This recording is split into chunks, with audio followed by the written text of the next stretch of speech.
हाड़ोती गुलाल लगातार क्षेत्र की पल पल की खबर और पल पल की अपडेट दे रहे जा मगर अबार 2023 विधानसभा चुनाव वाला से मगर आज तक ऐसी शख्सियत से परिचय कराऊंगा। विशेष इंटरव्यू और विशेष बातचीत डॉक्टर चंद्रशेखर जी सुशील जो किसी परिचय का कोई मोहताज होना क्योंकि सेवा का कार्य से करेगा कोटा की धरती पर खुश चिकित्सा की सेवा दे रहे थे। आज कैसे मरीज जाओ तो भाई साहब जहाँ पीसा न रहे वहाँ को भी निःशुल्क इलाज करो जाना और वास्तव में इस सेवाभावी व्यक्ति से डॉक्टर सुशील जी यहाँ से बात करेंगे। आज डॉक्टर चंद्रशेखर जी सुशील केसोराई पाटन विधानसभा से की और कांग्रेस पार्टी से टिकट की दावेदारी कर रहे थे। टिकट की दावेदारी तो कर रहे थे मगर हाड़ोती का लाल पे एक विशेष इंटरव्यू की श्रृंखला चल रही थी। मैं तो यहाँ से बातचीत करूंगा कई मुद्दा ले जाऊंगा जनता के बीच में कई योजना जाएगी कई प्लान से जनता का तई की मुद्दा भी बार चुनाव लड़ेगा और पार्टी टिकट देगी तो क्यों देंगे टिकट हर सवाल पर हर मुद्दा पर विशेष बातचीत सर पहले तो आपको हाड़ोती का लाल पर बहुत बहुत स्वागत सम्मान। बहुत बहुत धन्यवाद साहब, बहुत बहुत धन्यवाद हाड़ोती लाल का ताई और इस चैनल का ताई गण गुण धन्यवाद। सर सबसे पहला सवाल क्योंकि विधानसभा चुनाव वाला थे आप टिकट की दावेदारी था आप तो खुद चिकित्सा सेवा में सेवा दे रहे थे किसी पार्टी से आप चुनाव लड़ बसा होगा। इस समय जैसा कि हम देखते हैं कांग्रेस पार्टी ने बहुत अच्छा काम किया है। राजस्थान सरकार बहुत अच्छा काम कर रही है। हर व्यक्ति के लिए कोई ना कोई योजना है, चाहे महिला हो, चाहे छात्र हो, चाहे छात्राएं हो, चाहे किसान हो, चाहे गवर्नमेंट सर्वेंट हो, चाहे कोई भी हो, हर व्यक्ति के लिए योजनाएं, यहाँ तक गृहिणी के लिए योजनाएं। तो ऐसी सरकार जब हमारे राजस्थान में है तो क्यों नहीं हम उसका काम करें, उसके साथ जाएं। इसी भावना को लेकर मैं कांग्रेस के साथ जाने को तैयार हूं और कांग्रेस से इलेक्शन लड़ने को तैयार हूं। अच्छा कांग्रेस पार्टी से टिकट की दावेदारी आपने? जी हाँ, मेरी कांग्रेस पार्टी से टिकट की दावेदारी। आपने पिछले 2 बार भी टिकट मांगा था? बिल्कुल, मैंने पहले ही मांगा था पर कई कारण होते हैं टिकट न मिलने के और मुझे नहीं मिला। कोई मुझे गम नहीं है क्योंकि मैं डॉक्टर हूँ, चिकित्सक हूँ। मैं चिकित्सक होने के नाते चिकित्सा के क्षेत्र में ही सेवा दे रहा हूँ।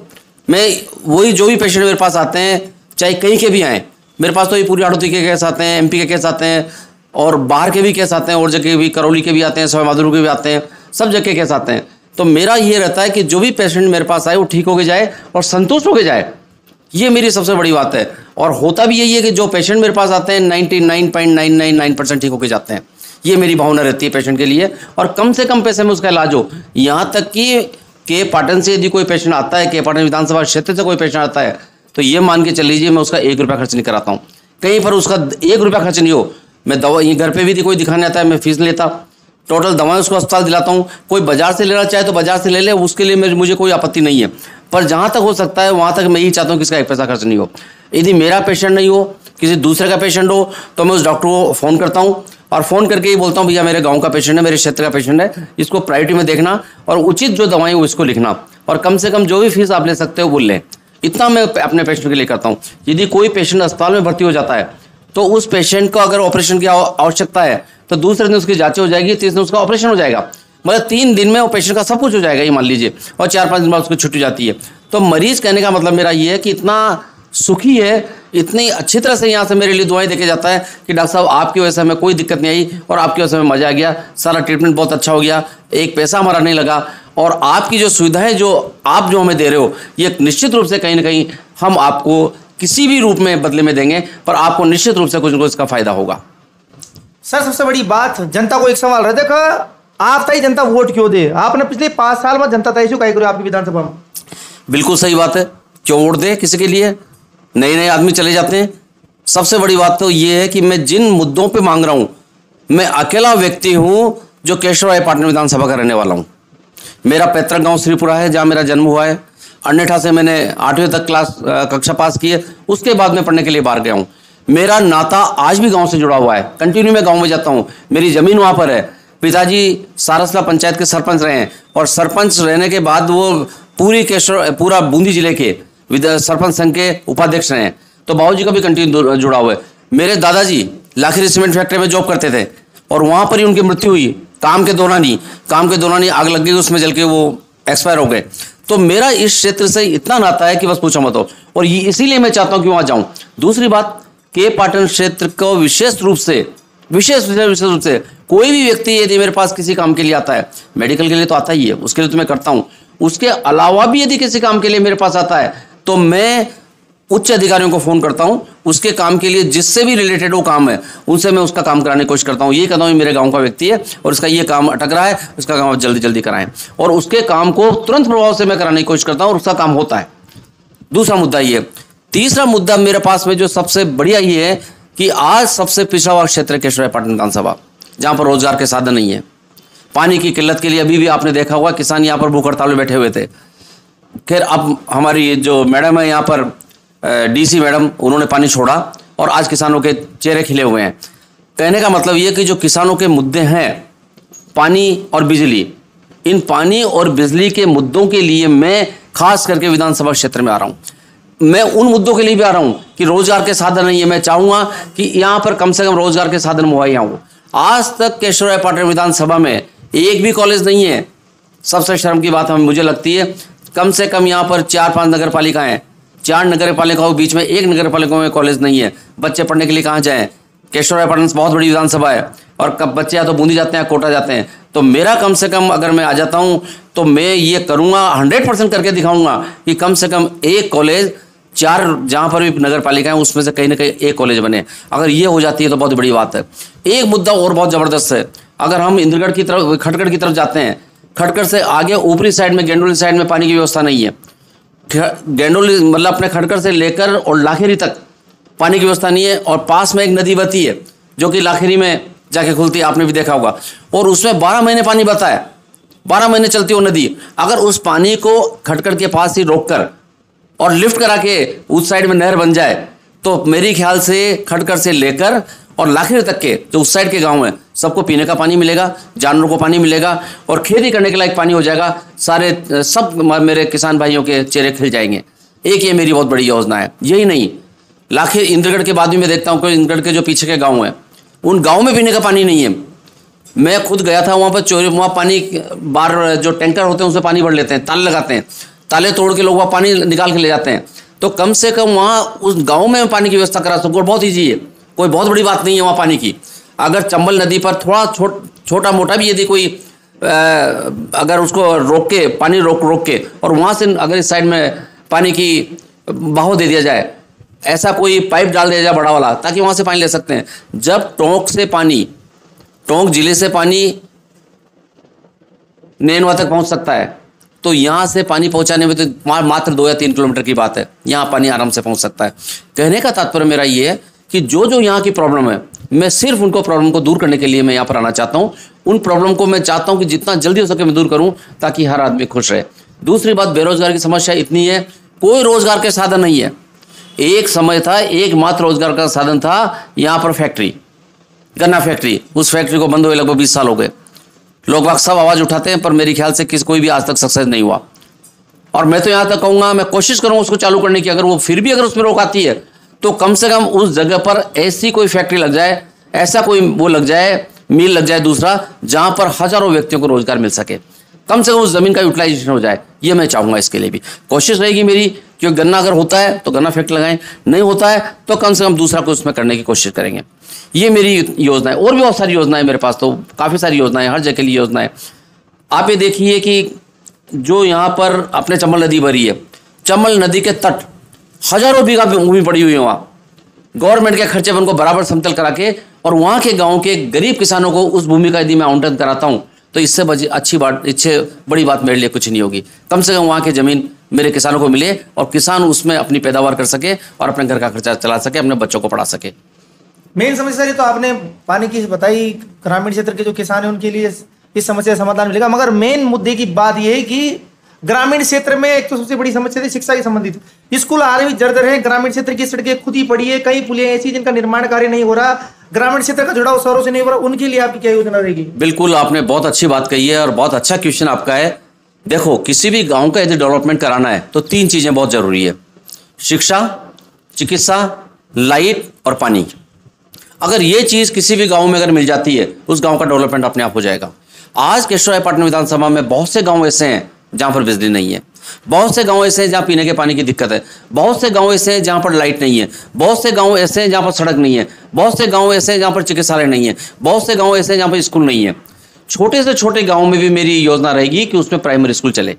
छोटे छोटे गांव में, क्योंकि बड़े बच्चे वहाँ ज़्यादा बच्चे मिल नहीं पाएंगे, प्राइमरी स्कूल चल सके।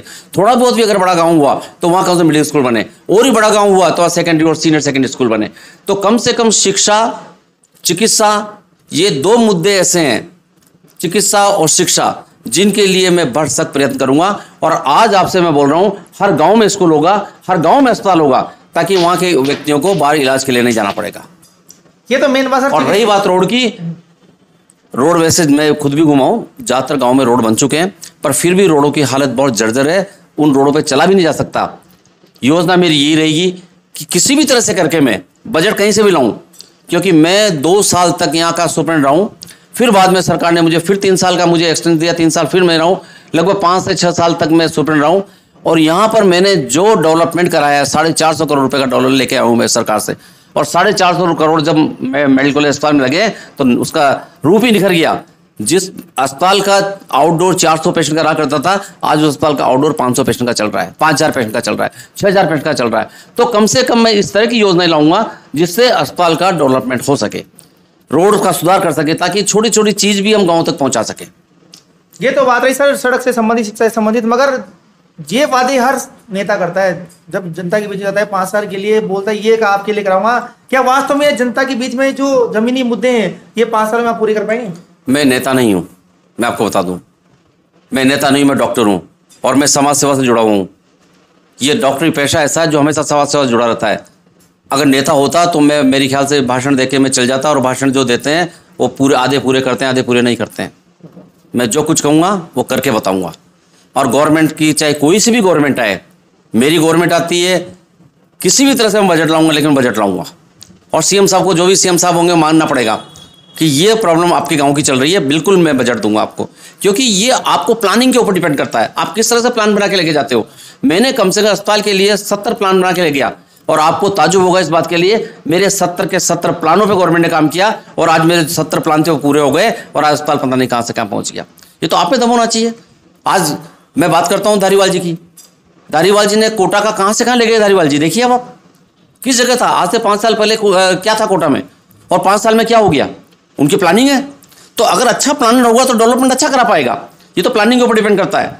और मैं इतना ये तो नहीं कहूँगा कि मैं बहुत अच्छा प्लानर हूँ, पर हाँ ये मैं मानता हूँ कि मैं प्लानिंग करता हूँ, और प्लानिंग के बाद ही आप काम कराओगे तो सक्सेस होंगे।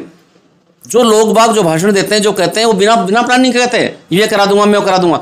मैं आपको बड़ी बात नहीं कहता, अभी मेरे पास में क्षेत्र के लिए 25 प्लान बनके तैयार हैं, उसमें से 5 प्लान मेरे कंप्लीट हो चुके हैं, बाकी 20 प्लान अभी भी हैं जिनको मैं पूरा करने की कोशिश करूंगा। वो बड़े बड़े प्लान हैं, और वो प्लान ऐसे हैं, अगर उस प्लान में से 20 में से मेरे 10 प्लान भी अगर सक्सेस हो गए क्षेत्र में, तो ये मान लीजिए केशवरायपाटन विधानसभा क्षेत्र जो आज सबसे नीचे माना जाता है, एक दिन उठ के सामने आ जाएगा, बहुत ऊपर जाएगा। ये तो आप में सर हर मुद्दे पे चर्चा हो रही है, मगर मेन बात किसान से संबंधित है सर। किसान जब, अभी तो बारिश का मौसम है, अगर बरसात नहीं आती तो फिर खेतों में पानी नहीं पहुंच पाता। मेन बात आती है फिर लाइट की। ग्रामीण क्षेत्रों में लाइट की काफी समस्या रहती है, 4 घंटे 5 घंटे 10 घंटे, इससे कुछ नहीं होता। लोग, किसानों को 12 घंटे लाइट की आवश्यकता होती है। देखो ये मुद्दा बहुत ज्वलंत मुद्दा है, और राजस्थान सरकार से डायरेक्ट जुड़ा हुआ है। कोई भी सरकार आ जाए, किसी भी की सरकार आ जाए, पर 24 घंटे लाइट देना बड़ा मुश्किल होता है। पर जैसे अभी किसानों को 8 घंटे लाइट दी जा रही है, कोशिश हमारी रहेगी कि और लाइट बढ़ा सकें, ताकि किसानों को उसका पूरा पूरा फायदा मिले। कोशिश यही नहीं, कोशिश ये भी रहेगी कि हमारे पास 3-3 डैम बने हुए हैं जहां पर हम पानी का रुकाव करते हैं, और उन डैम के माध्यम से हम पानी देते हैं। अभी अपन 5 साल से देख रहे हैं, लाखों लीटर पानी चंबल में बहा देते हैं हम। बाढ़ जब आती है तो कम से कम ऐसी योजना हमारे पास हो कि हमेशा से वो नदियां चलती, नहर चलती रहे, जिससे पहले चला करती थी। पहले पूरे साल भर में 1 महीने नहरें बंद होती थी, और बंद कब होती थी, मई जून के महीने में, ताकि उन नहरों की मरम्मत हो सके, उन नहरों में कचरा आ गया तो उसको निकाल सके, ताकि वो पानी नहीं रोक सके। तो मेरी वही योजना लागू होगी। मैं चाहूंगा कि नहरें कभी बंद नहीं हो, हमेशा पानी, क्योंकि पानी इतना अपने पास, पानी की कोई कमी नहीं है। पर चूंकि हम पानी रोक के रखते हैं आने वाले 6 महीने के लिए कि भाई पानी नहीं बरसा तो क्या होगा, पर उसमें कितना सा पानी काम आएगा नहरों में। अगर हम पानी को तरीके से, योजनाबद्ध तरीके से अगर उस पानी को नहरों में छोड़ें, तो मेरे ख्याल से ऐसा कोई किसान नहीं रहेगा जिसको खेत में पानी नहीं मिलेगा। उसके बाद पानी पहुंचेगा, पानी पहुंच गया तो लाइट की इतनी आवश्यकता भी नहीं पड़ेगी। पर पानी नहीं पहुंचता है तो हम कोशिश करेंगे उसको लाइट दें, ताकि वो अपने ट्यूबवेल के माध्यम से अपने खेतों को सींच सके, अपनी फसलों को सींच सके, और फसलों को आगे ला सके। बहुत अच्छी फसल को पैदा कर सके, ये मैं करने की कोशिश करूंगा। सर आपको अगर पार्टी टिकट दे देती है, माना पार्टी ने आपको टिकट दे दिया, तो फिर आप किन मुद्दों को लेकर जनता के बीच में जाओगे? जितने मुद्दे अपन ने अभी बात करी, मैं आपको एक चीज बता दूं, मैं क्यों मांग रहा हूं। मैंने स्टार्टिंग में आपको बता दिया, अपने क्षेत्र के सब पेशेंटों का मैं फ्री इलाज करता हूं, यही नहीं, इसके अलावा भी जो कुछ काम होते हैं मैं करता हूं। इसके साथ साथ मैं अपने क्षेत्र में कई तरह के कैंप लगाता हूं, नशा मुक्ति कैंप लगाता हूं, आई कैंप लगाता हूं, ब्लड डोनेशन कैंप लगाता हूं, और भी मेडिकल संबंधित जितने भी कैंप लग सकते हैं वो मैं लगाने की कोशिश करता हूं, ताकि उसके माध्यम से केशवराय पाटन विधानसभा के लोगों को उसका फायदा मिल सके। और अभी जो गवर्नमेंट की जो योजनाएं चल रही है, मैं 24 घंटे में मैं जब भी किसी गांव में जाता हूं उन योजनाओं का प्रसार करता हूं, उन योजनाओं के बारे में बताता हूं, और ये कहता हूं कि आप योजनाओं में रजिस्ट्रेशन कराइए, जितना जल्दी हो सके कराइए, ताकि आपको उन योजनाओं का फायदा मिल सके। गवर्नमेंट की राजस्थान सरकार कितनी अच्छी योजना आप देखिए तो सही, ऐसा कोई राज्य नहीं है जहां पर दवाइयां फ्री मिलती हो, ऐसा कोई राज्य नहीं है जहां पर इलाज फ्री होता हो, ऐसा कोई राज्य नहीं है जहां पर 10 लाख रुपए तक का बीमा हो, ऐसा कोई राज्य नहीं है जहां पर मरने के बाद में अगर कोई पेशेंट किसी बीमारी से एक्सीडेंट से मरता है तो वहां पर 25 लाख का उसका बीमा मिलता है। ऐसा कोई राज्य नहीं है, एक राजस्थान राज्य ऐसा है। पर वो कब मिलेगा? जब आपका रजिस्ट्रेशन उन योजनाओं में कराएंगे। अभी मेरे पास बहुत सारे आते हैं, अभी आज भी मेरे पास मेरे क्षेत्र के लोग बाग आए होते, पर दिक्कत वो यही कि साहब हमने तो रजिस्ट्रेशन नहीं कराया। भाई क्यों नहीं कराया आपने? जब गवर्नमेंट 3 महीने से रजिस्ट्रेशन करा रही है तो आप रजिस्ट्रेशन कराओ ना, इसको चिरंजीवी योजना में आप रजिस्ट्रेशन कराइए, ताकि आपको तुरंत सारी चीजें फ्री हो जाए। आप गांव में किसी को आजकल हार्ट अटैक के बहुत केस आ रहे हैं, कल भी मेरे गांव से एक केस आया था, चिरंजीवी योजना में रजिस्ट्रेशन नहीं करा रखा, प्राइवेट अस्पताल में भर्ती कराया, उसके लगभग 2 लाख रुपए लग गए। परसों भी एक केस आया था, उसके लगभग 1.5 लाख रुपए लग गए। तो कहने का तात्पर्य मेरा, ये योजनाएं हम लोगों के लिए बनाई है राजस्थान सरकार ने, और इन योजनाओं का हम पूरा लाभ लें। पर लाभ जब भी ले पाएंगे जब हम अपना रजिस्ट्रेशन कराएंगे। तो मेरे क्षेत्र के हर व्यक्ति से, हर नागरिक से निवेदन है कि जितनी भी राजस्थान सरकार की योजना है उसमें अपना रजिस्ट्रेशन कराएं। और ये योजना तो गरीब बरीब सबके लिए। कोई व्यक्ति सोचता हूं मैं तो बहुत पैसा लाऊं, मेरे इस योजना में आऊंगा नहीं आऊंगा, भैया पैसे वाला भी इन योजनाओं में, और गांव वाला जो सबसे गरीब आदमी जिसके तन पे कपड़ा तक नहीं है वो भी इस योजनाओं में। और बीपीएल वालों के लिए तो गवर्नमेंट 1 पैसा नहीं लग रही, 850 रुपये उनसे भी नहीं लेती, उनका तो फ्री रजिस्ट्रेशन है।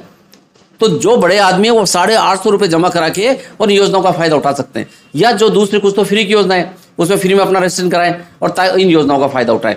तो मैं जो आप बोल रहे हो ना, मैं इन योजनाओं को लागू कराऊंगा, और इन योजनाओं को लागू गवर्नमेंट कर रही है। हर व्यक्ति को रजिस्ट्रेशन कराऊंगा और हर व्यक्ति को उस योजनाओं से जोड़ूंगा। और भी बहुत सारी योजनाएं आज मैं बता दूं, मैं आज भी देखता हूं जब गाँव में जाता हूं, अनुसूचित जाति के गरीब परिवारों के बच्चे आज भी नहीं पढ़ पा रहे हैं। सिर्फ उन्हीं परिवारों के बच्चे पढ़ रहे हैं जो खुद पढ़ गए, पढ़ लिख के आगे बढ़ गए, वो अपने बच्चों को पढ़ा रहे हैं। तो मेरी सबसे बड़ी एक योजना ये रहेगी, अनुसूचित जाति के हर गांव के ऐसा कोई बच्चा नहीं रह जाए जो कि नहीं पढ़ पाए। उन बच्चों को मैं स्कूल में दाखिला कराऊंगा, एक सर्वे कराऊंगा, जितने बच्चे सब हर 100% बच्चों को शिक्षा मिले, चाहे वो लड़का हो चाहे लड़की हो। ऐसा कोई गांव नहीं बचे जहां पर शिक्षा ना हो, क्योंकि शिक्षा एक साधन है साहब जिससे व्यक्ति आगे बढ़ सकता है। हो सकता है शिक्षा से व्यक्ति डॉक्टर बन जाए, हो सकता है शिक्षा लेके बता इंजीनियर बन जाए, हो सकता है आईएएस बन जाए, आरएएस बन जाए, या हो सकता है और ही बहुत बड़ी सर्विस में चले जाए। उसके घर का कर्जा भी होगा तो कर्जा भी चुका देगा, अपना नाम रोशन करेगा, अपने परिवार का नाम रोशन करेगा, अपने क्षेत्र का नाम रोशन करेगा। इसलिए मेरी ये हमेशा इच्छा रहेगी कि मेरे क्षेत्र के मैं हर बच्चे को पढ़ाऊं, हर बालिका को पढ़ाऊं। एक भी बच्चा या एक भी बालिका ऐसी नहीं रहे जो कि अनपढ़ रहे। विशेष बातचीत किया है डॉक्टर चंद्रशेखर सुशील से। सगर वीडियो के अंत में जनता के लिए आप क्या संदेश देना चाहेंगे? मैं अभी तो फिलहाल यही कहूँगा कि मैं ही मेडिकल कॉलेज कोटा में हूँ, यहाँ पर मैं अधीक्षक का पद मैंने अभी जस्ट छोड़ा है और मैं सीनियर प्रोफेसर हूँ। कोई भी व्यक्ति जो भी इस वीडियो को देख रहा है वो मेरे पास आए, किसी भी तरह की अगर उसको मेडिकल संबंधी दिक्कत आती है तो मेरे पास आए, उसका हर तरह से मैं निःशुल्क इलाज करने की कोशिश करूँगा। और दूसरा, मैं क्षेत्र की जनता से फिर मैं कहूँगा कि जितनी भी गवर्नमेंट की योजनाएं है उसमें अपना रजिस्ट्रेशन कराए, ताकि फ्री में आपका इलाज हो सके, सब कुछ आपको फ्री में मिल सके, जो भी गवर्नमेंट की योजना है, ये मैं चाहूँगा। और खास करके जिन बच्चों को आप नहीं पढ़ा रहे हो, जिन बच्चियों को आप नहीं पढ़ा रहे हो, कई बार सोचते हैं कि तो पराया धन है बच्चे, तो क्यों पढ़ाएं हम। बिल्कुल ये सोच छोड़ दीजिए। जो बच्चे की बात आती है तो 2 घरों को रोशन करती है, पीर को भी रोशन करती है, ससुराल को भी रोशन करती है। बच्चों को आप निश्चित रूप से पढ़ाएं और हायर एजुकेशन दिलाएं, क्योंकि हायर एजुकेशन देने के बाद ही आपका बच्चा निखर के सामने आएगा, आपका नाम भी रोशन करेगा, पूरे परिवार का नाम रोशन करेगा, पूरे क्षेत्र का नाम रोशन करेगा। इसलिए मेरी विनती 2 ही चीज़ों के लिए, अपने बच्चों को पढ़ाएं, पढ़ाएं, पढ़ाएं। ये थे डॉक्टर चंद्रशेखर सुशील, जो कि समाज सेवा से भी जुड़े हैं और स्वास्थ्य से संबंधित हर क्षेत्र का, ग्रामीण क्षेत्र का कोई आदमी आता है उसकी वैसे ही मदद करते हैं। आज इनसे विशेष बातचीत करने के लिए कोटा की धरती पर पधारे हुए हैं, क्योंकि 2023 विधानसभा चुनाव आने वाले हैं और इनकी दावेदारी केशवरायपटना विधानसभा से कि इस बार पार्टी इनको टिकट दे और वापस ये भी जनता के बीच में सेवा करने के लिए, लोगों की मदद करने के लिए जनता के बीच में जाए। मैं हावड़ा सिकालाल कोटा की धरती पर मौजूद हूँ। जय हिंद, जय भारत।